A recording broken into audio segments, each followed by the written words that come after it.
Y aquí estamos nuevamente con el argumento de la Kuma en respuesta al más reciente video de Enric titulado Si sabes sumar, eres más que materia, con Aristarchus X y Antonio Ramos Díaz, donde insiste en venderla como la prueba definitiva sobre la inmaterialidad de la mente, por lo que en este video me he dado a la tarea de exponer de la manera más sencilla y con ejemplos claros todas las fallas en las que siguen cayendo con este argumento.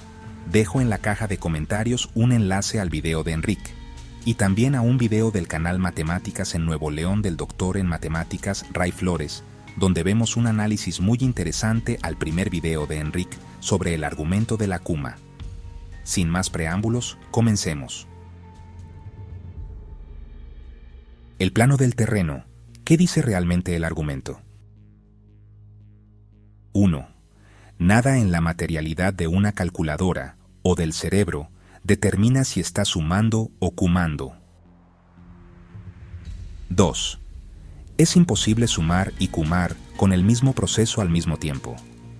De ahí se sugiere que, si lo físico no fija la regla y las reglas son excluyentes, entonces el acto de seguir la regla correcta exigiría algo no físico, intelecto inmaterial, que decida cuál regla se sigue de verdad.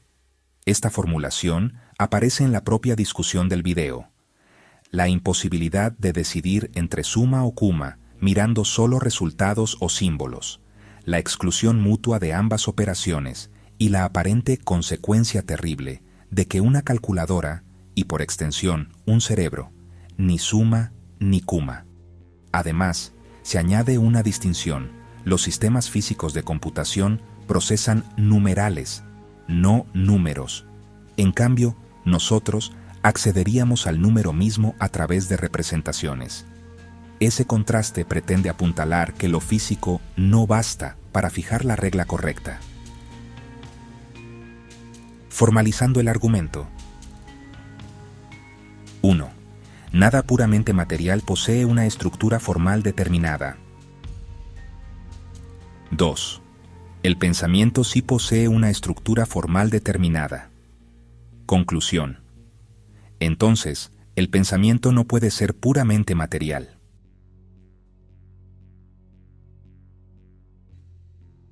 Lo material y la forma. ¿De veras nada material determina una estructura formal? La primera premisa afirma que ningún sistema puramente material porta, por sí mismo, una estructura formal determinada. En el diálogo, esto se apoya en una lectura escéptica del argumento de Kripke sobre reglas, el caso summa cumma, y se insiste en que cualquier realización física es compatible con múltiples funciones, por lo que siempre quedaría una indeterminación.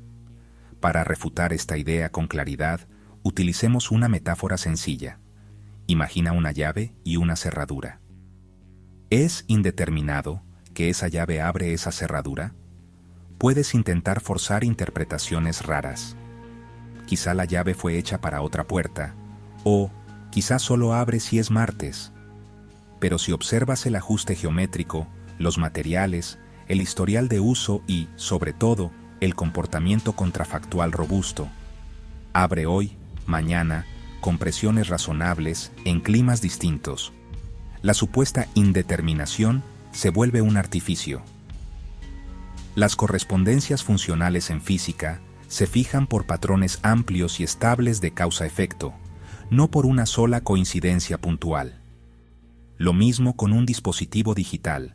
Lo que hace no se define por un único par entrada-salida, sino por su red estable de transiciones bajo perturbaciones normales. Reloj, codificación, tolerancias, corrección de errores, etc.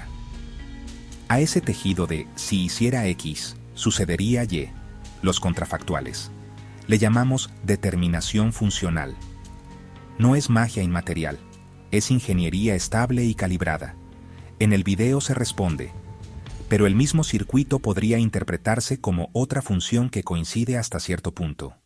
Sí, en abstracto siempre podrás inventar funciones no estándar, que coincidan en lo que hemos probado y diverjan más allá. Pero eso confunde dos cosas. A. Equivalencia en un subconjunto finito observado y b. Identidad funcional del sistema. En ciencia e ingeniería, la identidad funcional se ancla en familias de contrafactuales, no solo lo que dio hoy, sino lo que daría en condiciones típicas de operación mañana y pasado. Ese repertorio se mide, se estresa y se certifica. Ahí es donde la llavecita hipotética de interpretaciones alternativas deja de abrir. No aguanta los contrafactuales de diseño. Ejemplo cotidiano: un termómetro de mercurio. Es indeterminado si mide temperatura o temperatura, que coincide con la temperatura normal hasta 37 grados centígrados y luego salta a 5 grados centígrados. Puedes inventar esa regla, pero el vidrio, la dilatación del mercurio, las tablas de calibración y las pruebas cruzadas con otros instrumentos pondrán a tu temperatura en evidencia ante un repertorio de casos. Lo material, bien caracterizado, sí fija una estructura funcional suficientemente determinada para trabajo teórico y práctico.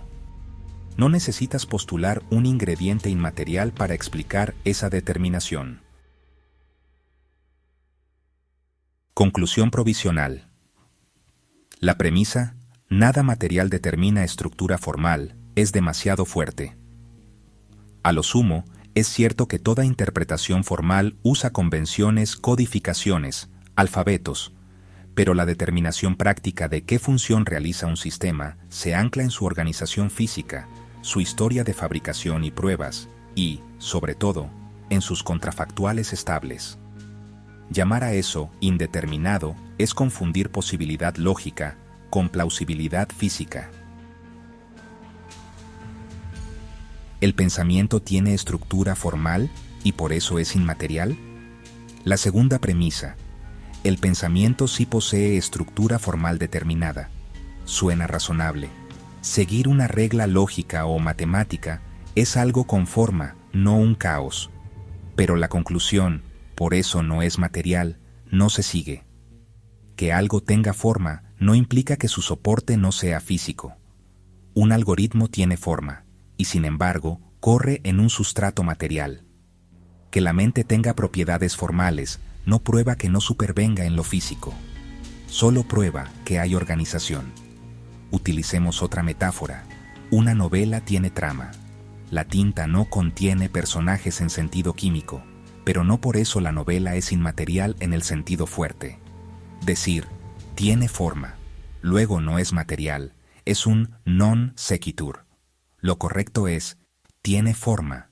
Su forma se realiza en un sustrato con la organización adecuada. En el video se sugiere que lo material sería necesario, pero no suficiente, y por eso se requeriría algo no material para sellar la determinación. Pero existe una refutación sencilla a esto. El sello de la determinación no lo aporta una sustancia extra, sino las condiciones de calibración, uso y control de errores que vuelven robusta la correspondencia entre estados físicos y estados informacionales. No hay hueco que solo pueda llenar lo inmaterial.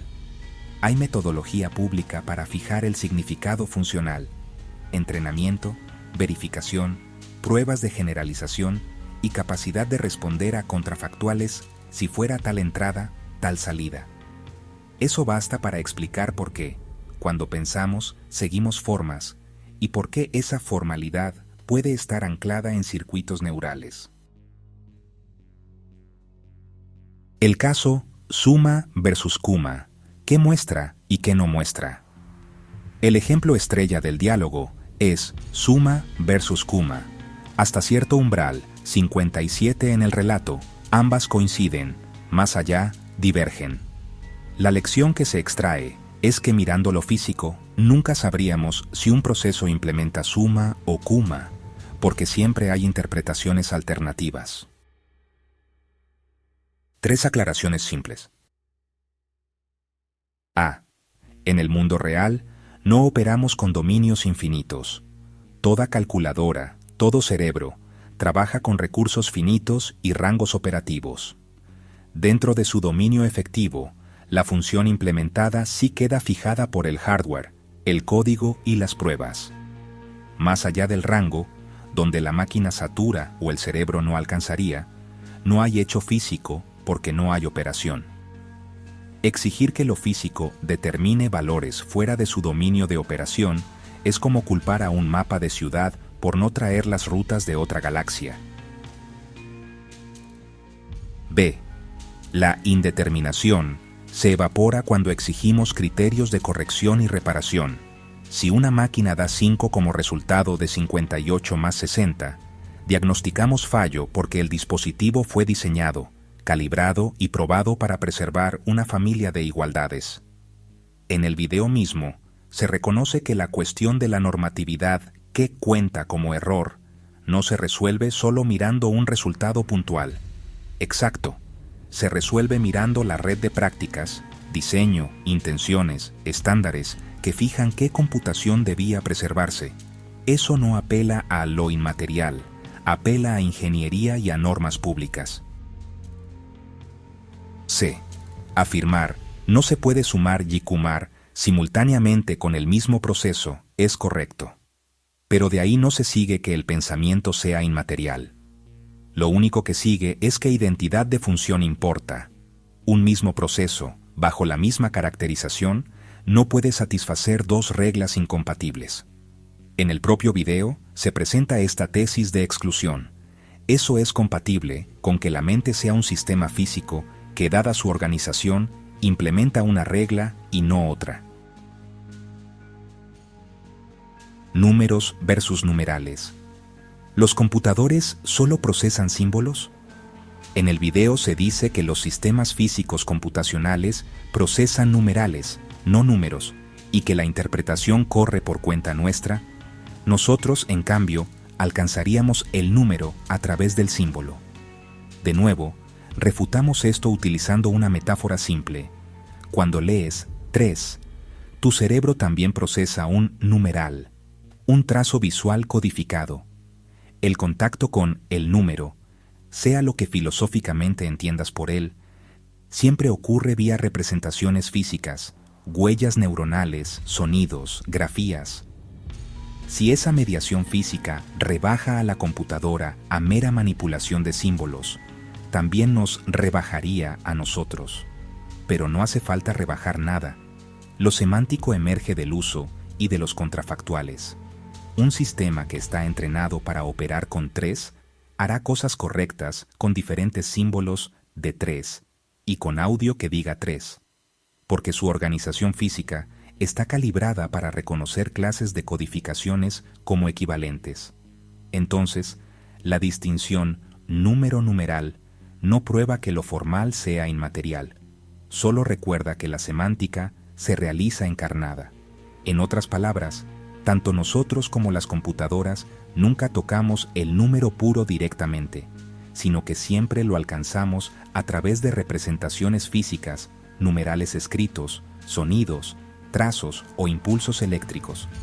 La diferencia es que nosotros interpretamos esos símbolos como equivalentes y les damos sentido, pero al final, tanto el cerebro humano como el procesador digital manipulan signos materiales, y lo que llamamos número emerge del uso y de la organización que reconoce esas distintas huellas como una misma cantidad. Determinación extrínseca por intenciones del diseñador. Otra línea del diálogo del video sugiere que la determinación funcional es extrínseca porque dependemos de las intenciones del diseñador o de una cultura interpretativa. Podemos esgrimir dos respuestas sencillas para esto. Primera, incluso si las intenciones inician el proceso, lo que fija la función es el éxito estable bajo pruebas públicas. Una intención que no pasa calibración no determina nada. No es la mera voluntad la que sella la función, son los resultados reproducibles. Segunda, el cerebro no tiene diseñador individual, pero sí tiene una historia biológica y de aprendizaje que selecciona y ajusta funciones. Esa historia actúa como ingeniero ciego, que fija, por éxito y corrección, los mismos contrafactuales robustos que pedimos a una máquina. No hay que invocar lo inmaterial para explicar esa fijación. Si aceptas el fisicalismo, te quedas sin lógica. ¿Autocontradicción? En el diálogo del video se menciona la idea de que el escepticismo kripkeano, si se lleva en serio, se muerde la cola, acabaría impidiendo la propia práctica lógico-matemática, y eso se leería como que el materialismo es falso. Aquí conviene ser muy cuidadosos. Lo que la Kuma de Kripke muestra es una tensión en ciertas expectativas sobre cómo se fija el significado de seguir una regla. No demuestra que no hay hechos lógicos, ni que no podemos razonar. De hecho, la salida natural no es postular inmaterialidad, sino ajustar la teoría de fijación de hechos atómicos internos a prácticas públicas y disposiciones contrafactuales. Con eso, el supuesto golpe mortal al fisicalismo se desvanece. El escepticismo radical es un buen despertador, no una prueba de lo inmaterial. Un detalle importante sobre lo infinito. El dispositivo del 57 sirve en filosofía para dramatizar que nunca comprobamos todos los casos. Cierto, pero la validez de una regla no se gana enumerando infinitos casos, sino mostrando que el sistema preserva la forma bajo todas las instancias de su dominio operativo. Cuando el dominio es finito, una ALU, una FPU, un rango neuronal, la determinación funcional se prueba con baterías de test y garantías de diseño. Exigir que lo material decida también fuera de su dominio es pedirle a una cafetera que hornee pan. Una confusión común: posibilidad lógica versus costo explicativo. Siempre puedo inventar otra función compatible con lo observado. Claro, igual que siempre puedo inventar que la Tierra es plana con remiendos ad hoc. El problema no es la posibilidad lógica, sino el costo explicativo. ¿Cuántos parches necesita tu alternativa? ¿Qué predicciones nuevas gana? ¿Cómo tolera el ruido? ¿Qué plan de pruebas sugiere? La explicación que apela a indeterminación intrínseca y a lo inmaterial suele aumentar parches sin ganar poder predictivo. La explicación encarnada, sustrato, calibración, contrafactuales, es más barata y más fecunda. No puedes hacer ambas a la vez. Sí, y eso no te lleva al dualismo. Repetido por claridad, que un proceso no pueda a la vez satisfacer dos reglas incompatibles, suma y kuma. Es verdad, y en el propio video se afirma. De ahí no se sigue que el proceso deba ser inmaterial. Se sigue, simplemente, que hay criterios de identidad funcional. Los cerebros, como las máquinas, cumplen reglas porque su organización descarta alternativas incompatibles bajo usos y pruebas. Esas exclusiones se realizan con neuronas, sinapsis, plasticidad y aprendizaje. Todo eso es material. Para cerrar, ¿qué queda en pie y qué no? Queda en pie que pensar tiene forma. Nadie lo niega. No queda en pie que, por tener forma, el pensamiento no pueda ser material. Eso no se sigue. Queda en pie que una máquina o un cerebro no pueden implementar simultáneamente funciones incompatibles bajo la misma descripción. No queda en pie que la única forma de fijar qué función se implementa sea apelar a un ingrediente inmaterial. Basta la tríada organización física más calibración pública más contrafactuales robustos. Si volvemos al ejemplo de la llave, verás la pauta general. Las interpretaciones alternativas siempre podrán redactarse en papel. Pero cuando pasas de la hoja a la cerradura, de la posibilidad lógica a la práctica estable, la determinación funcional se vuelve un hecho del mundo. Ahí, el supuesto misterio que exigiría lo inmaterial se disuelve. Lo que queda es más humilde y más poderoso, sistemas físicos bien organizados que cuando se entrenan siguen reglas y cuando fallan pueden corregirse.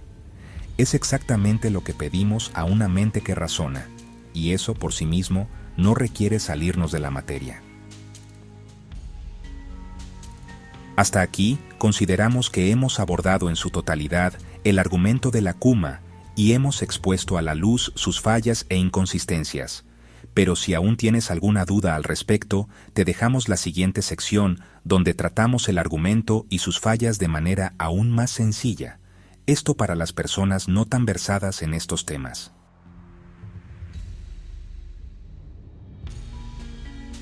En la paradoja de la Kuma versus Suma, ambas dan el mismo resultado para números pequeños, pero la Kuma da un resultado diferente y extraño para números grandes.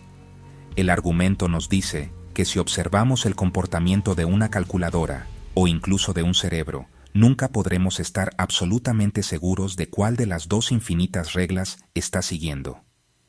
Desde esta incertidumbre se da un salto audaz. Si los hechos físicos no pueden fijar la regla, entonces debe existir algo más allá de lo físico, un intelecto inmaterial, que es el que verdaderamente conoce y aplica la regla de la suma. Es una conclusión que resuena con antiguas intuiciones sobre el espíritu y la mente. Pero, ¿es este argumento tan sólido como parece? ¿O es quizás una ilusión óptica filosófica creada al mirar un problema complejo desde un ángulo equivocado? Para descubrirlo, debemos desarmar el argumento pieza por pieza. El primer punto a examinar es la idea de que la realidad física es indeterminada. El argumento confunde lo que podemos saber con lo que es. Imaginemos dos cajas fuertes idénticas en apariencia. Ambas se abren con la misma combinación, digamos 1, 2, 3, 4. Sin embargo, una de ellas tiene un mecanismo oculto. Si la temperatura de la habitación supera los 30 grados, la combinación cambia a 4, 3, 2, 1. Si siempre hemos usado las cajas en una habitación fría, su comportamiento habrá sido idéntico. Basándonos en esa experiencia, no podríamos saber que existe una diferencia. ¿Significa esto que su mecanismo interno es indeterminado? Por supuesto que no. La segunda caja fuerte tiene un termómetro y un circuito adicional. Su realidad física es distinta y completamente determinada desde el momento en que fue construida. Nuestra incapacidad para ver esa diferencia es un límite de nuestra observación, no de la caja. Lo mismo ocurre con la suma y la Kuma. Un cerebro o un ordenador que implementa la Kuma debe tener una estructura física diferente. Debe existir un mecanismo, un conjunto de neuronas o una línea de código que constantemente pregunte: ¿son estos números mayores que 57? Un sistema que implementa la suma simplemente carece de este mecanismo. Es una arquitectura más limpia, más eficiente. La naturaleza, a través de la evolución, no construye cajas fuertes con trampas arbitrarias. Favorece el diseño más simple y robusto que cumple su función. La suma funciona siempre. La Kuma es una complicación inútil. El problema no está en la materia, sino en nuestra limitada capacidad para leer el intrincado manual de instrucciones del cerebro. Ahora, consideremos el salto a la conclusión, la necesidad de un intelecto inmaterial. Aquí es donde el argumento pasa de ser una paradoja interesante a un argumento desde la ignorancia. Imagínese que estamos en el siglo XVII y vemos a una oruga transformarse en mariposa. Con la química de la época, este proceso es incomprensible. Sería tentador concluir: la materia por sí sola no puede hacer esto. Debe haber una fuerza de transformación inmaterial, un espíritu de la metamorfosis que guía el proceso. Suena convincente, pero en realidad no explica nada. Solo le da un nombre a nuestra falta de conocimiento. Hoy entendemos la genética, el ADN, las hormonas y la regulación celular. Hemos reemplazado el espíritu misterioso con un mecanismo material increíblemente complejo. El intelecto inmaterial es el espíritu de la metamorfosis de nuestro tiempo. Es una etiqueta que ponemos a un proceso que aún no comprendemos del todo. No nos dice cómo este intelecto interactúa con las neuronas, cómo toma decisiones o de dónde saca sus reglas. Nos deja con un misterio aún mayor, el de un fantasma que de alguna manera pilota una máquina biológica. La historia de la ciencia es la historia de cómo estos fantasmas se desvanecen a medida que nuestra comprensión de la materia se vuelve más profunda. Parte 3. El cerebro no es una calculadora. Todos los participantes del video afirman estar conscientes de que, en efecto, una calculadora no es como un cerebro, pero aunque ellos no lo hagan explícitamente, al estar de acuerdo con el argumento, sí que lo hacen. Veamos por qué.